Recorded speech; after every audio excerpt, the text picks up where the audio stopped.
Welcome back, my Thursday people. What's going on? You know what time it is. It's your boy Kenny in the Heights, and it is a delicious Margarita Thursday because I know you are thirsty.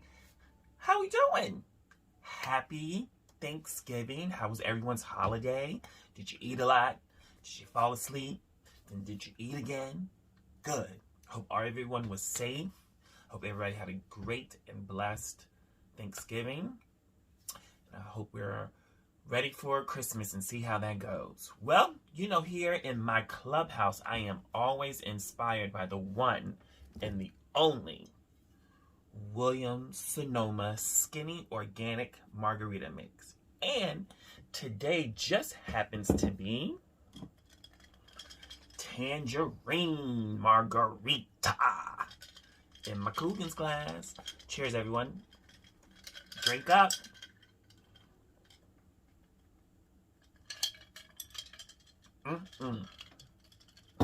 That's a mean tangerine. Okay, well, let's get it. So, Kevin Hart. So, Kevin Hart has a new TV comedy video, stand-up video that he's out promoting. And in one of his videos that he had released to promote this comedy series called Kevin Hart Gives Zeros F-U-C-K, he talks about having a conversation with his daughter, and she was explaining to him that, Daddy, I used to like this guy named Rob, but I don't like him anymore, and now I like a guy named Tim. And he said in the process of her telling him this story, in his mind he was saying, wow, my daughter's a hoe. This is hoe activity. Kevin, some things should stay in your mind and not come out your mouth. Anyway, once he released this video, the web went viral.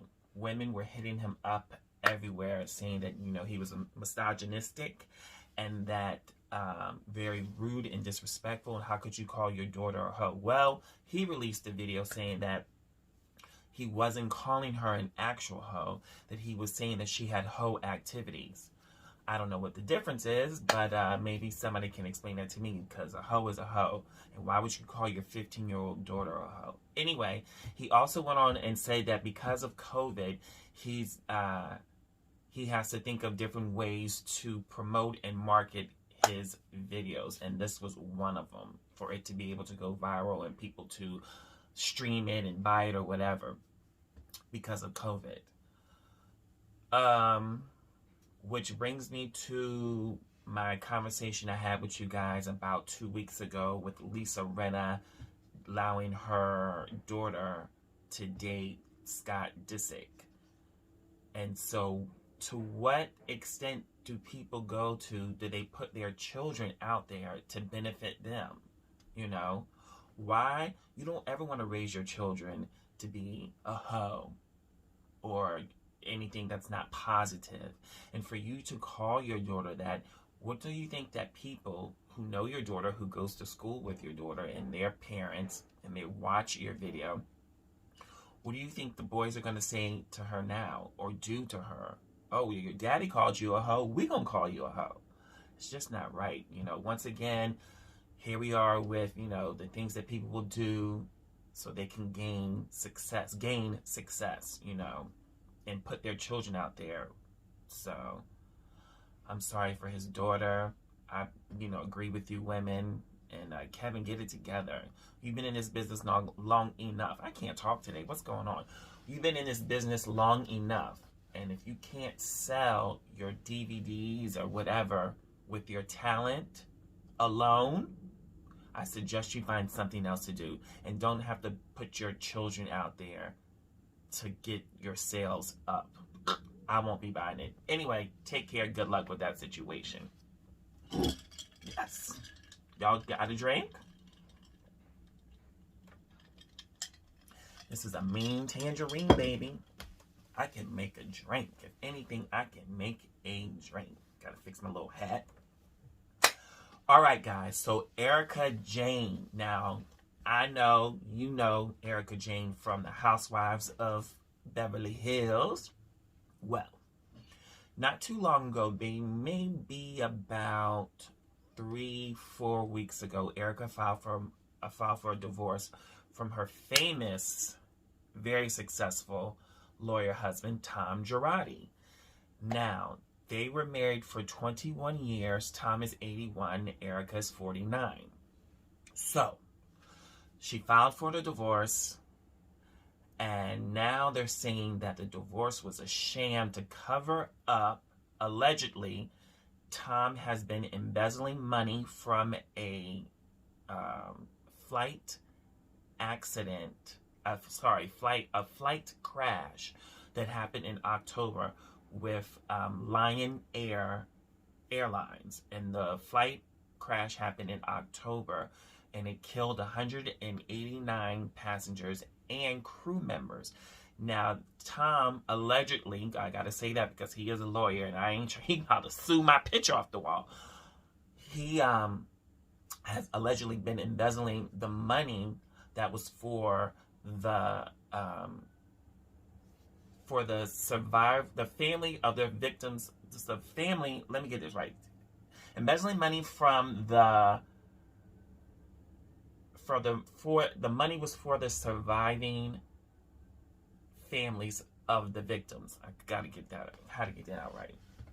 Anyway, so they're saying that she filed this divorce to protect their money, and which I had just said it before. You know, it's funny how sometimes I can hear about something and then I can say, oh, you know what?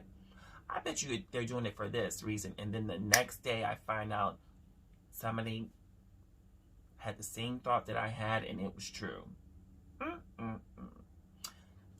That's a sign. Anyway, they're saying that, you know, Tom and Erika has this very lavish lifestyle, which is very true. If anybody watches the show, it's been reportedly that she spends $40,000 a month on just glamour. She has her own hair person, her own makeup person, and her own stylist. She also has a creative director. Now, all these people travel with her. So if she's going out of the country for the Housewives of Beverly Hills, you know how they like to take women's trips, girls' trips, or whatever.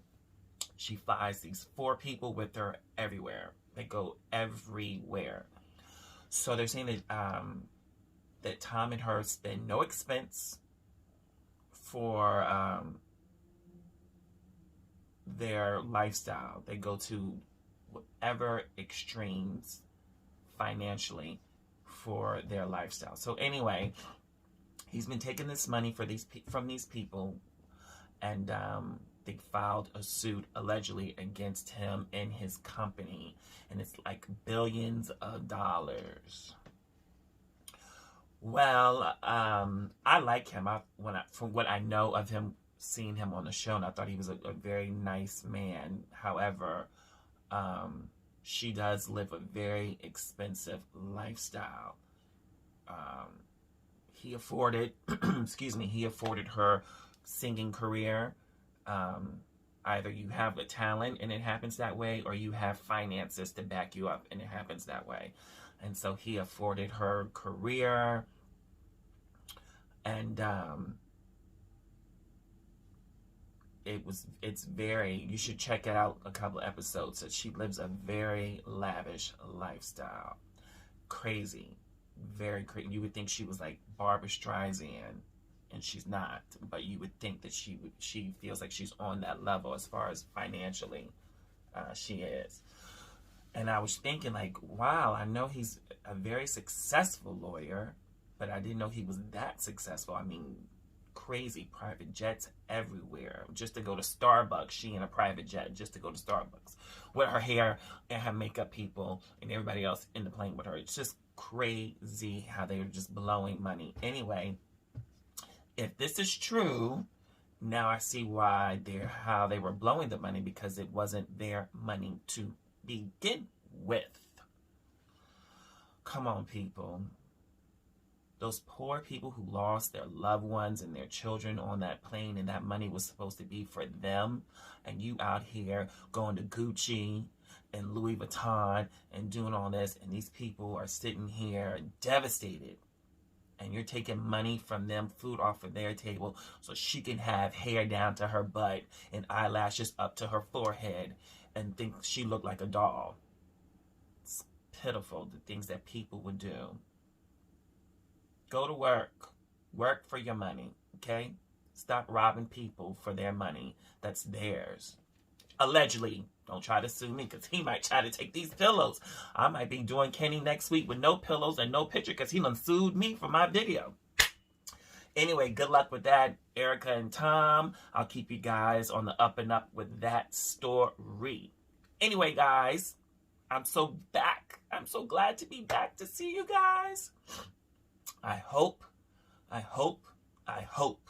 you guys are still keeping your distance. Now, you know, the numbers, I told you guys back in the summertime, the numbers will be going up by fall and winter, and yes, they are. I want to send out prayers to a good friend of mine. Her father is in the hospital now with COVID, and please, God, pray for my sister Gloria and her father. Things is just not going well. This is the second hit, and they're saying that this hit is going to be a heavy hitter, you know, worse than the first hit. So keep her in your prayers, guys. Please, guys, keep your distance. Please, guys, wear your masks. Please, guys, you know, keep your gloves on if you have them. Stay home, stay home, stay home. I know you are restless. I know we are tired. I know the holidays are coming up. I know people need to work. People need to eat. People need to, you know, feel like a human being again. But unfortunately, these are the cards that we are being dealt with at this particular time. And I'm just praying that this will be the end of this, that we can get back to a normal life. Maybe not as normal as we had it before, but some form of a normalcy where we can feel good and feel safe and put smiles on our face. As always, guys, continue to be good to one another, especially during these crucial times. It doesn't hurt. You never know, by being kind to somebody, you could make someone's day. Somebody could be thinking about doing something very detrimental to themselves, but by you being kind to them, saying hello with a smile, as much as you can with your mask on, you never know, you could change somebody's thought that they may have had that day. So be kind. That's all we have right now, is to be kind to one another. Spread the love. All right, guys, I thank you guys so much every Thursday for tuning in to this work in progress. And I'm still working on it, and I'm still studying, and I'm still trying to make it, each time I do this, I try to make it better and better and better, and will continue to do that, especially with all of your help, all of your suggestions, and just tuning in. It means so much to me, and I thank you. God bless you all. Be safe. Wear your mask, keep your distance, and remember, if nobody loves you, Kenny in the Heights on Thursdays, Margarita loves you. All right, take care. Bye.